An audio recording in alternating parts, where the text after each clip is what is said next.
तर सगळ्यात छोटा आहे. तेवढ्यात तिथे एक मुंगी आली.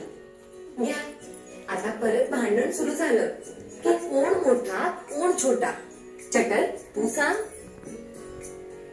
ताई, सर्वात छोटी मुलगी, त्यापेक्षा मोठा मंदिर, त्यापेक्षा मोठी मांजर, त्यापेक्षा मोठा घोडा आणि सर्वात मोठा आहे हत्ती.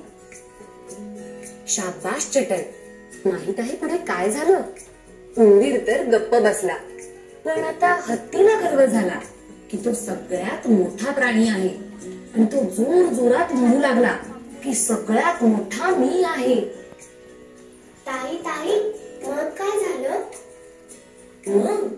मग तिथे आला एक जिराफ. हो, एक जिराफ. तर आता सांगा, कोण मोठा कोण छोटा?